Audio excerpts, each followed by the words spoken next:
끝까지 충성하리. 내 진실하신 친구여, 그 은혜 내려주사 날 항상 보호하시고 내 방패 되옵소서. 그 풍성한 참사랑을 능히 그누서냐, 날 구원하신 예수는 참 좋은 나의 친구. 아멘. 기도합니다. 살아계신 하나님, 참 감사합니다. 하나님께서 언약 백성 삼아주시고 예수 그리스도의 의를 힘입어서 하나님의 은혜 속에, 또 하나님의 인도하심 속에 우리의 전생을 바라볼 수 있도록 축복해 주셔서 감사합니다. 우리의 뜻과 열심과 우리의 감정으로는 하나님을 알 수가 없사오니 하나님께서 특별히 계시한 주의 말씀, 성경 말씀을 통해서 우리가 성경 66권을 읽어감으로 하나님의 풍성한 은혜를 깨닫게 하시고 하나님에 대하여 확신하게 하시며 그리스도 안에 우리를 부르시고 인도하시는 하나님의 뜻과 계획이 더욱 선명해지고 우리의 언약으로 붙잡아지도록 이 아침에도 역사하여 주시옵소서. 민수기의 말씀을 통하여 세밀하게 은혜를 주심을 감사합니다. 오늘도 그 은혜가 우리에게 가장 중요한 기준이 되어지도록 역사하여 주시옵소서. 감사드리며 예수님의 이름으로 기도드렸습니다. 아멘. 예, 하나님 말씀은 민수기 28장 1절부터 15절입니다. 여호와께서 모세에게 말씀하여 이르시되 이스라엘 자손에게 명령하여 그들에게 이르라.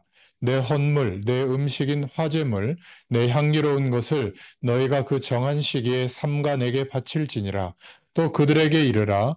너희가 여호와께 드릴 화제는 이러하니 1년 되고 흠없는 숫 양을 매일 2마리씩 상번제로 드리되 어린 양 한 마리는 아침에 드리고 어린 양 한 마리는 해질 때에 드릴 것이요 또 고운 가루 10분의 1 에바에 빻아낸 기름 4분의 1 흰을 섞어서 소제로 드릴 것이니 이는 시내 산에서 정한 상번제로서 여호와께 드리는 향기로운 화제며 또 그 전제는 어린 양 한 마리에 4분의 1 흰을 드리되 거룩한 곳에서 여호와께 독주의 전제를 부어 드릴 것이며 해질 때에는 두 번째 어린 양을 드리되 아침에 드린 소제와 전제와 같이 여호와께 향기로운 화제로 드릴 것이니라. 안식일에는 1년 되고 흠없는 숫 양 2마리와 고운 가루 10분의 2의 기름 섞은 소제와 그 전제를 드릴 것이니 이는 상번제와 그 전제 외에 매 안식일의 번제니라.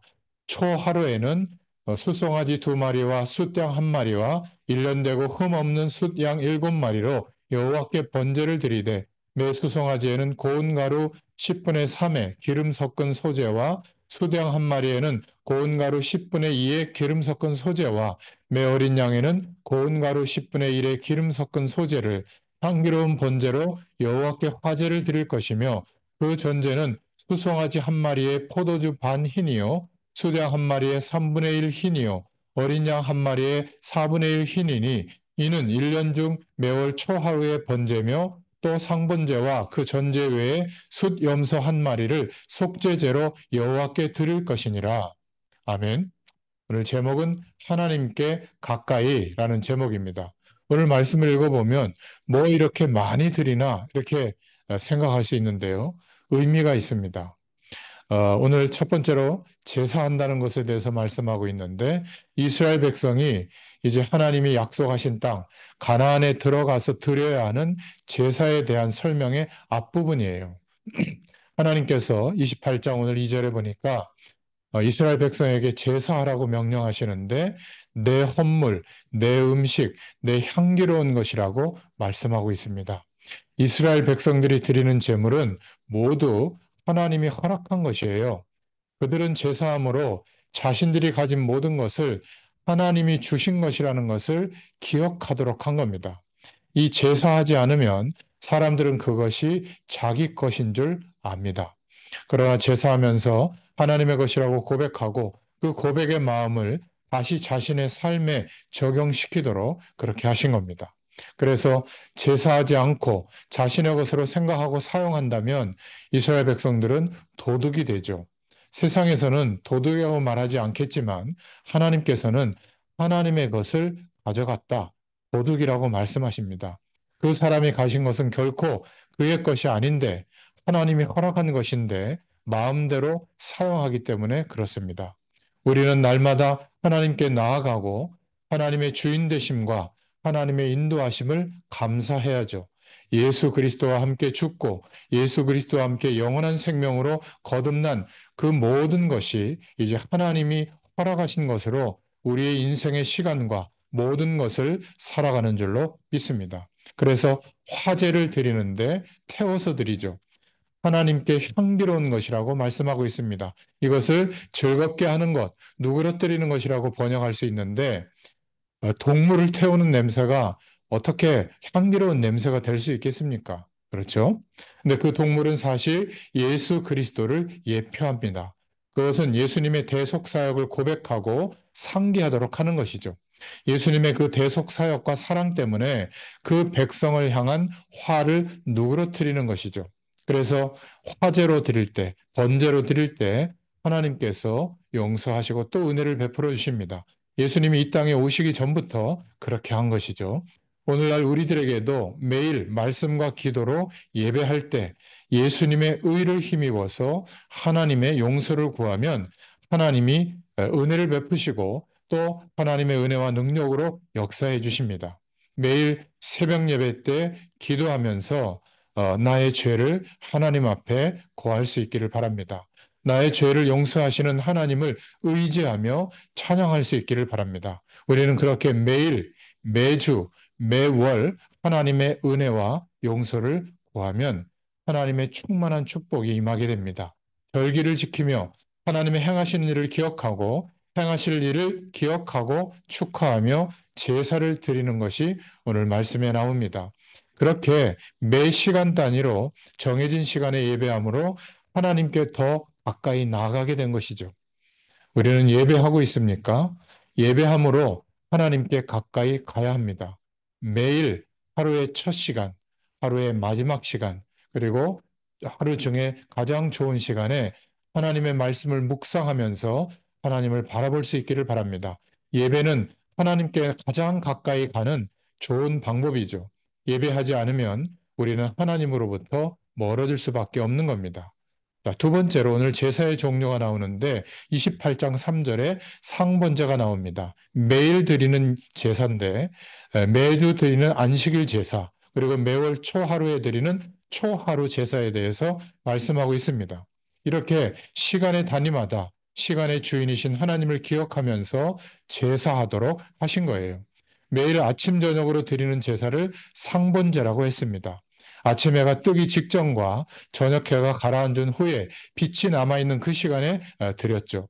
저녁에는 하루 지난 하루 죄의 용서를 구하고 감사하고 아침에는 하루 일과의 시작을 생각하면서 하나님의 도우심과 임재를 간구하며 제사했습니다. 물론 이때는 장소와 여건상 성막에서 이 제사를 드렸고 이후에는 건물 성전에서 제사장이 드린 겁니다. 그러나 온 백성은 이것을 기억하면서 함께 제사하는 마음으로 기도에 참여한 것이죠. 제사를 드리는 제물에 대해서 말하고 있는데 각각 모두 어린 양, 1년 된 흠 없는 숫양이 가장 기본이 되고 그것에 밀가루와 기름을 섞은 소제, 곡식 제사죠. 감사 예물을 드렸고 또 전제, 독한 술을 뿌려서 함께 불로 태우는 전제, 포도주 제사를 함께 드렸습니다. 모두 태우는 것에 초점이 있기 때문에 번제, 태우는 제사라고 말하죠. 안식일에는 매일 드리는 상번제에 안식일에 드려야 하는 것을 추가해서 드렸고 초하루에는 매일 상번제에 추가해서 초하루에 드려야 되는 것을 드렸고요. 만약 안식일과 초하루가 겹치면 상번제와 안식일 번제와 초하루 번제를 함께 드렸습니다. 아주 많은 번제를 드리는 거지만 귀찮은 게 아니라 하나님의 축복을 누리는 매우 귀한 제사였죠. 그래서 다 드렸습니다. 매 시간에 자신을 하나님 앞에 내려놓을 수 있도록 이렇게 할 때 우리가 조금이라도 하나님이 인도하시는 방향을 잡을 수가 있는 겁니다. 우리의 시작의 시간에 예배하고 있는가? 우리가 매일 이 새벽 예배를 드리는 것은 너무 하나님의 뜻에 맞는 것이죠. 그렇게 할 수 없다면 그 시간에 집에서 혼자라도 말씀과 기도로 첫 시간을 하나님 앞에 엎드릴 수 있기를 바랍니다. 상번제가 아침, 저녁 두 번이었던 것처럼 주무시기 전에 밤에도 또한 그렇게 하나님 앞에 엎드리는 것이 좋습니다. 주일에는 당연히 그렇게 해야 되고 월초에도 또 우리가 말씀을 따라 송구영신 예배도 1년에 한 번 첫 시간에 예배를 드리는 것이죠. 무엇인가 우리가 특별한 시간이 있죠. 사업을 시작할 때, 결혼할 때, 또 이사해서 이럴 때도 하나님 앞에 엎드리고 예배하는 것이 좋습니다. 그래서 목회자를 초대해서 이때 함께 예배하잖아요. 시작의 시간에 나는 하나님께 엎드리고 있는가? 첫 시간을 엎드려야 됩니다. 우리가 그럴 때 하나님 인도하시는 방향을 잡을 수가 있죠. 오직 하나님께 영광의 일이 될 수가 있는 겁니다. 오늘 말씀을 통해서 우리는 하나님께 가까이 가고 있는 것을 체험하고 있는가? 이 땅에서의 모든 삶은 하나님께 가까이 가는 것이 돼야 될 줄로 믿습니다. 그러기 위해서 특별히 중요한 것이 예배입니다. 모이는 교회에서 예배도 중요하고 흩어져서 또 현장에서 말씀 운동하는 것도 중요하고 여러분 스스로 예배하는 것도 너무 중요합니다. 예배는 그 시간만이 아니라 모든 것에 대한 시작이요 목적이 됩니다. 여러분, 예배에 성공할 수 있기를 바랍니다. 그래야 모든 것에 성공이 오게 됩니다. 하나님이 주시는 성공이죠. 특별히 첫 시간을 예배할 수 있기를 바랍니다. 그렇게 첫 시간을 예배함으로 하나님 앞에서 내가 어디에 있는지, 무엇을 하고 있는지, 어떻게 살아야 하는지 바른 위치가 잡혀지게 되죠. 그 이후에는 물 흐르듯이 흘러가게 될 줄로 믿습니다. 우리는 우리의 모든 시간이 하나님께 가까이 가는 거룩한 길이 되게 하여야 한다는 이 사실을 기억하시고 오늘도 주님과 동행하시는 축복의 하루가 되기를 축원합니다. 하나님 감사합니다. 오늘도 말씀을 허락해 주시고 하나님과 함께 할 수 있는 예배의 축복을 누릴 수 있도록 우리를 깨닫게 하시고 다시 한번 주님께 가까이 나아갈 수 있는 가장 좋은 방법, 예배의 은혜를 회복하게 하심을 감사합니다. 우리의 삶이 예배가 되게 하시고 우리가 모일 때마다 흩어질 때마다 하나님의 영광이 임하는 축복이 누려지도록 역사하여 주시옵소서. 감사드리며 예수님의 이름으로 기도드렸습니다. 아멘. 계속 기도합니다.